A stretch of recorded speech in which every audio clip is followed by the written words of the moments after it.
Auto insurances are accepted. Available 24 hours a day, 7 days a week to take your call. Car accident? Don't worry. Call for Curry.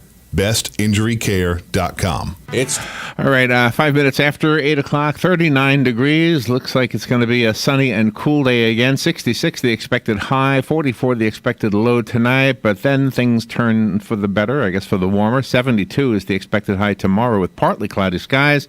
And look for mild temperatures pretty much for the rest of the week and into the weekend. Tomorrow, first day of February.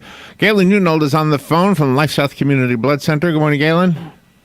Hey, good morning, Larry, Robin. How are y'all? Pretty good. Robin's not here right now. She's with her son. Oh. He's going back. Oh, she's still off today. Yeah, Okay. He's going back to New Jersey today, where it's cold. All right. He's going to Yeah, back. I heard it was snowing yesterday on Long Island. I didn't see any pictures of it, but I had seen Facebook posts indicating that. So I think they're sick of it now. You know what I mean? People are done posting photographs of it. They're like, well, all right, time to go away. So where are you right now? I'm in Atlanta. All right. How's the weather there? It's cold. My gosh, you Cold and clear. You get around, don't you? Did you get a chance to watch the president last night, or hear about it? Or I listened to it. I listened to it on my way up driving. Yeah, I mean, I heard it. Yeah. Yeah. Yeah. All right. I want to ask you some thoughts on it, and I do have a topic, but we might not get to the topic. The topic starts with the fact that our blood has gold in it. Did you know that? Yeah, I mean, gold is almost everywhere. It's a trace element. But, yeah, I mean, I've heard this before. Very minuscule. But anyway, so it's other interesting facts like of that sort, and that's where it came from, the fact that you deal with blood. But first, let's find out how the blood supply is, gold or no gold. Yeah, I mean, right now, you couldn't get rich off of if there was a lot of gold in our blood supply just because we don't have a lot of it. So we just need people to get out there, give the gift of life, and donate blood. I mean, that's the bottom line. We really need O negative right now. We really need platelet donors. And to be honest, we are in critical need of every type. So please just find us and give the gift of life and donate blood. Okay, so let's see. I think we're not up to 8 weeks yet. We went... No, you're not. The Bloodmobile was here at the mall. That's the last time we went. I think it was just like 2 days before Christmas or something. Right? Yeah, you got time. Weren't you guys right here? Okay, so Robin and I can't go right now, but we will go. And maybe this is the year that we'll finally get 1 year in where we go every 8 weeks. Do we get a pin at the end or something? You should. You don't, but you should. Yeah. I got a license plate from you guys that said I gave a gallon. That was a while ago. I must have given... There you go. Yeah. Yeah, we haven't passed those out in a while. How do you find out how much you've donated? Is there a way? Just ask. Yeah, I mean, it's on your donation record. Really? It's on your form. Yeah, the number of donations is right there. I bet you, but it only includes Life South, right? You wouldn't include the Red Cross? It depends on if you tell us all the other donations and we put them in there, yeah. Oh, really? You can, yeah. All right, let's talk a little bit about the State of the Union. The phone lines were just unbelievable during that conversation last half hour. So we'll maybe do the same thing again, except with you this time. Palm Garden of Ocala, let's thank them for the important reminder that Galen gives us each day and the update as far as the state of the blood supply, not to be confused with the State of the Union. I wonder if President Trump donates blood. Does he donate blood? Is he a blood donor? He may have in his long history, but I don't think he does now. So Palm Garden of Ocala, thank you for sponsoring this segment. For everybody else, go take a tour. I can't recommend it enough. You never know when you might need the information you will learn from taking a tour, whether it's for yourself or a loved one, or maybe somebody else you are with. Maybe somebody at work is asking about their grandma or somebody. Go to Palm Garden at 2700 Southwest 34th Street. Penn Flooring also, thank them. They're at 1201 Southwest 17th Street. They will put the flooring down in your home or your office and make it more beautiful from the floor up. We chose to do that here at WOCA and have enjoyed it ever since. It's easy to maintain. It cleans up like brand new, and here it is. We've been here, 5 or 6 years now, and it's looking pretty good. So go to Penn Flooring, 1201 Southwest 17th Street. You mentioned presidents donating blood. George W. Bush donated. Yeah, after 9/11. Oh, that's right. Yeah, I remember that. Yeah. I wonder if he was. Yeah. I would. Do they keep? Is that like common knowledge for people? Wasn't it Kirk Douglas? Wasn't he the guy who like never told anybody he donated blood? And then I don't know. It turned out he was a I don't know. multi-gallon. One of those actors. I remember. I guess the son is the one who spilled the beans. He didn't want anybody to know. But anyway, my dad. I could tell you, my dad he donated all the time. He had some kind of a gold Right. pin or something. That's what I was asking. He did. I can't remember who he donated to, but all right. So did anything jump out at you from the president's speech? Either you agreed, disagreed, thought it was a bunch of baloney. Did you cheer? Were you happy? What's jumped out at you from that speech? I mean, the biggest issue for me, and I'm a very fiscal person, and I believe in smaller government. And that's not who Trump is. Trump is not somebody who believes in smaller government or spending less money. I mean, some of the things I really liked, which is I would love for the government to get out of the way once you're at the end of your rope as far as treatment for all kinds of diseases, and you've tried everything else, and for some reason the government stops you from trying something that's new and radical, and that is your only hope. I think that's fantastic if he allows that to happen, and where these people can try some of these radical surgeries or radical treatments for, whether it's terminal cancer or MS or dementia or, any of these other things. Because I'm always just so frustrated by, look, this may work for him, it may not. It may kill him faster, but you know what? They're going to die anyway. At least let them die with some hope. Yeah, I know. I remember that. We all remember that child in England. They had similar rules over there. Right. Yeah. Yeah, I mean, that's a great example. I mean, I believe that should happen. So that was a big one. I mean, immigration is just such a touchy subject, and I'm torn on these kids who have grown up in America and don't know any otherwhere else, and it pulls at your heartstring. But and let me talk about that just for a second, because I think the president has changed his mind about those people. Absolutely has. Because of the conversations he's had with people, because I felt like I was more in line with the way Marco Rubio laid it out way early in the campaign for president. And a lot of people hated Marco Rubio, even though they loved him. They didn't hate him, but I mean, they hated the way he laid out how we should deal with immigration. I thought he had it, and Ted Cruz had it too. So I think maybe Trump has been listening to some of those people. And I don't know. I think it's to his credit. You mentioned one thing, that he's not a small government guy. And I want to say something about that too. What I don't understand is why the D for Democrat and the R for Republican holds so much weight. Because if you didn't know his party, I would think he looks more Democrat than he does Republican. Absolutely. In a lot of his things. A lot of his things, yeah. Anti-regulation. Yeah. I mean, you take that away, I completely agree with you. And I mean, the wall, people, it's become such a hot button. But Bill Clinton mentioned this in his State of the Union.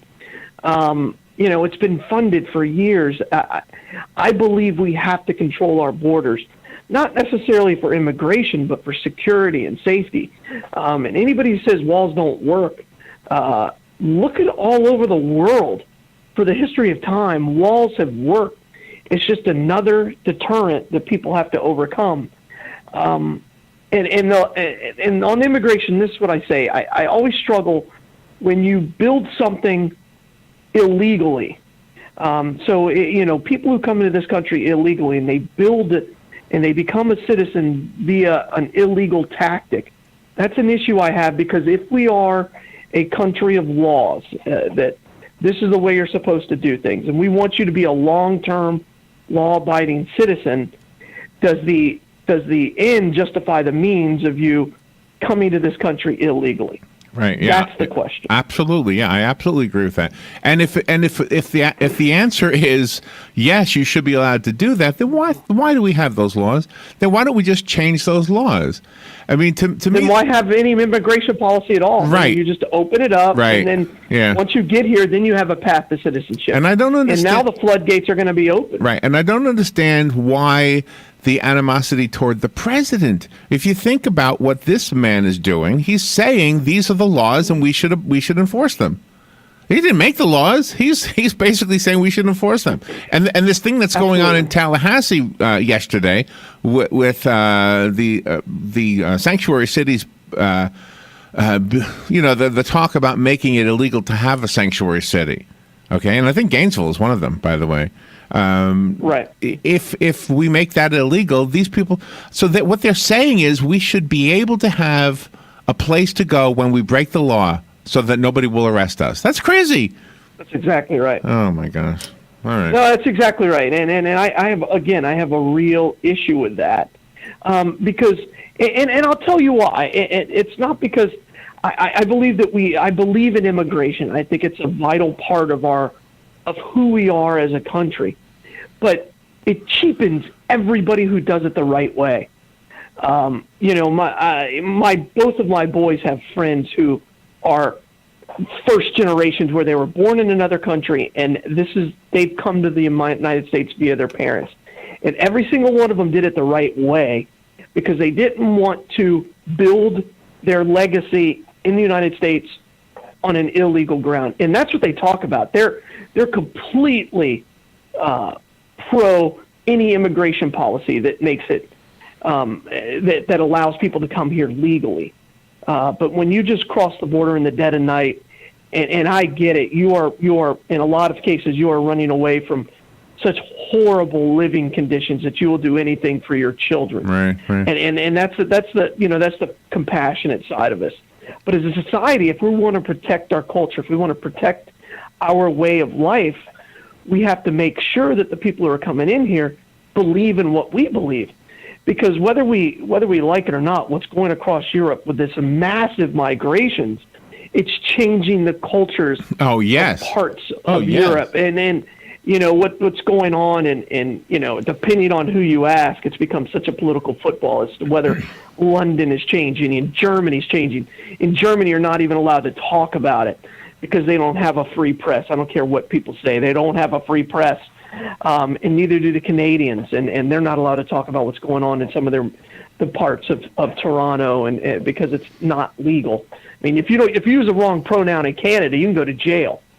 So they don't have free speech either. So Well, I think that the way we have to look at immigration is this: we have to stop thinking about it as a country and think about it as your home. If you were going to bring somebody into your home, what conditions would they have to abide by? And that's it.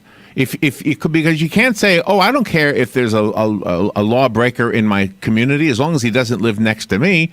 Well, that's crazy because he will live next to somebody, and you shouldn't say yes to that if you can't say yes to him or her moving into your home. That's a good point. That's really. I mean, that's how you should measure everything. Well, the one thing he said also to take away from immigration, he was talking about how long it takes to get through some of the red tape. He said it took 1 year 1 year to build the Empire State Building, and now it takes so long just to get a license.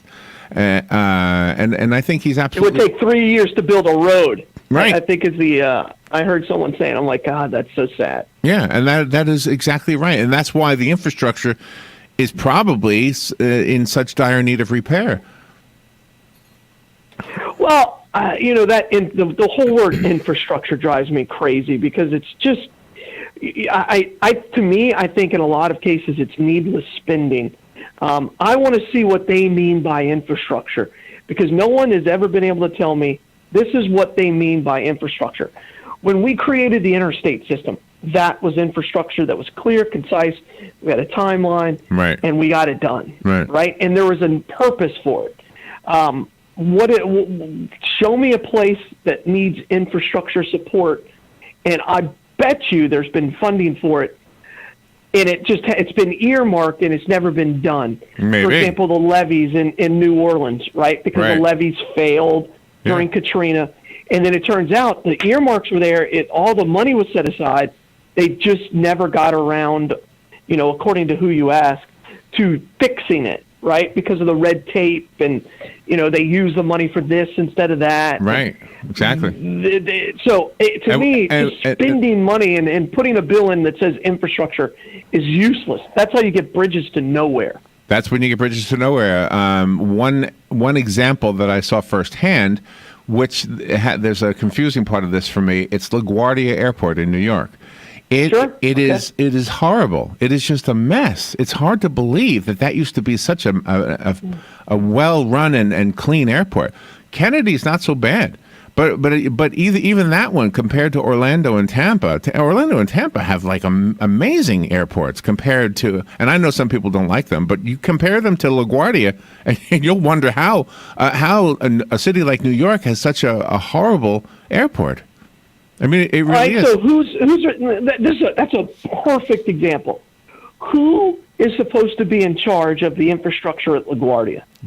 Well, I don't know the answer to that, but I know that what you said about the money being earmarked is exactly right when it comes to LaGuardia, and the red tape in that case is a New York roadblock. For some reason, they hold up. That's correct. It's not a federal issue; it's a state issue. In this particular case, yes. But I think, right. But I think in some areas where the bridges on the interstates are what we're talking about, those are part of what he's trying to talk about from a federal point of view.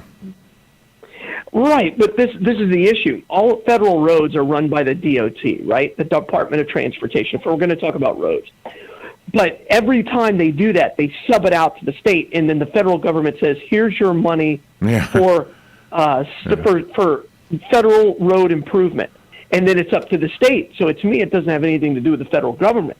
The Port Authority, who owns, I'm pretty sure owns LaGuardia Airport, they're responsible for the upkeep and maintenance, and a lot of times they just do that in some form of a tax. Like, for example, Orlando got their airport paid by. All their improvements are done by the taxes, and every time you use a plane and get on a plane and parking, and it's a mass revenue generator because they have so much rent within that building. All that is supposed to pay for the upkeep and the maintenance, and then they get small amount of money, I think, for the runway itself. But all of the infrastructure around there is controlled by an entity and not the federal government. And that's why I hate that term, infrastructure. To me, it's a boondoggle, and it's a way for the federal government to waste more money. All right, let me squeeze in a phone call or two here. Good morning, you're on the air. Yes, that's what he said was correct. The Port Authority of New York and New Jersey controls the three airports: New York, Newark, Kennedy, and LaGuardia,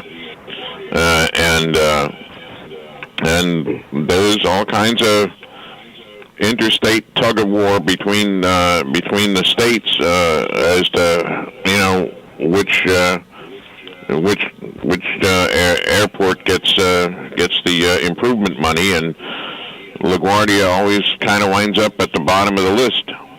Yeah, and I think that the whole point I was trying to use that for is to illustrate the president's point that red tape has gotten out of hand. Whether it's at the federal level or not, I think that was his point. Oh yeah. I mean, in New York City, it can take 10 years to get a building permit. And red tape is, by the way, to blame also for the dragging of the feet with the immigrants. I mean, if you could speed up the process as they did in 1928, then you could be a citizen in a year. It doesn't make sense that it takes any longer than that. Yeah, it's taken anywhere from 1 to 5 years. In the case of my great grandparents and grandparents, it took 5 years for most of them. They were coming over at the time that Mussolini was coming in Italy. Yeah, and they had to sign a paper that they renounced allegiance to the king and to Mussolini, and there was emotional ties to be broken, but they decided it was better to make a new life here.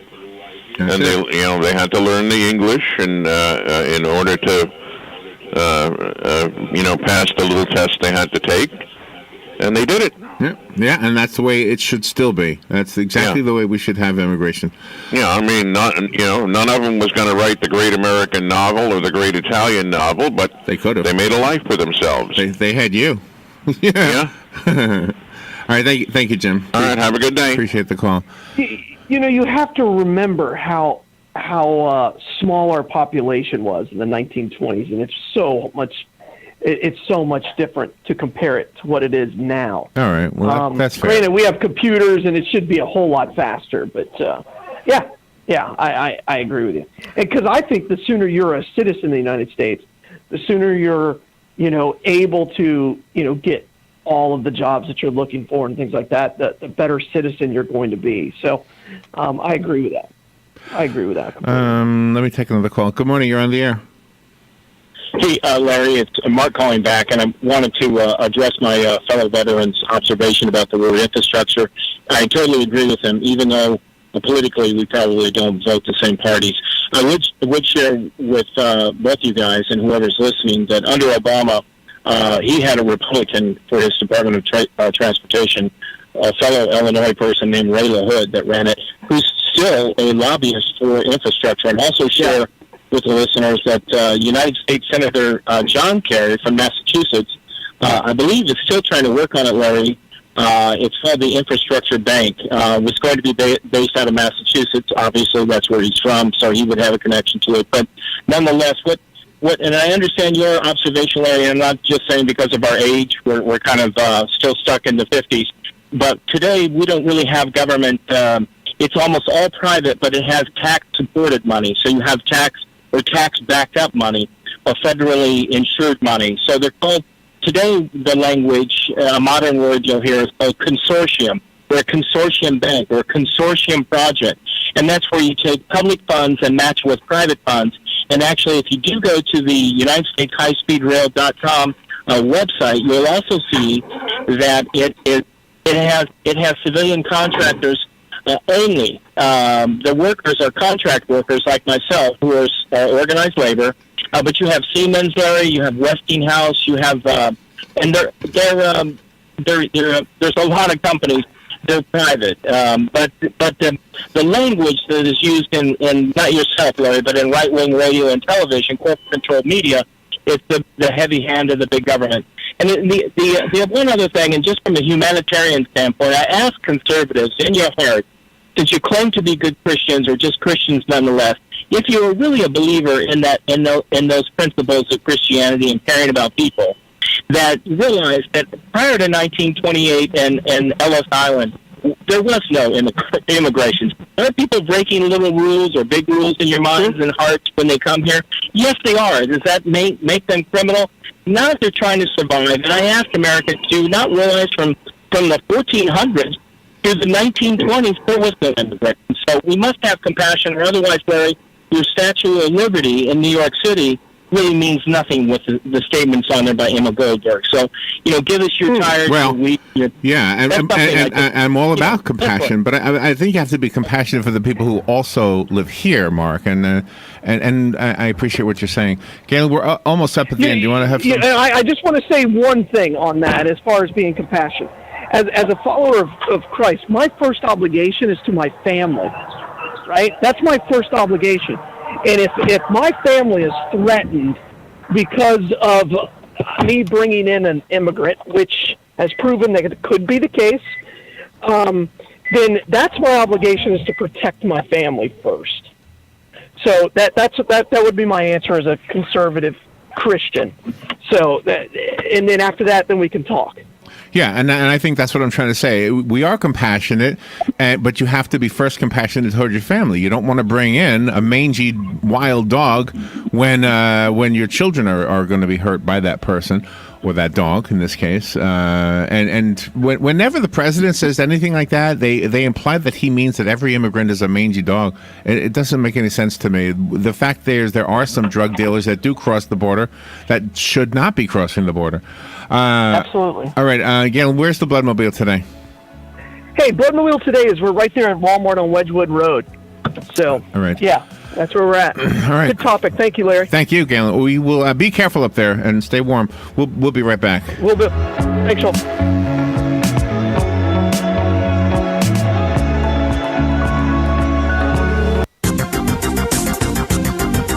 The weather is brought to you by myfwc.com. Safe boating is no accident. On this Wednesday, mostly sunny. Highs in the mid to upper 60s. Patchy clouds Wednesday night. Lows ranging from the mid 40s in the coldest interior spots to the mid 50s along the coast. Partly sunny Thursday and warmer. High 71 to 75. And Friday, a nice day with clouds and sun highs in the low to mid 70s. From the Florida Weather Center, I'm meteorologist Joe Lundberg.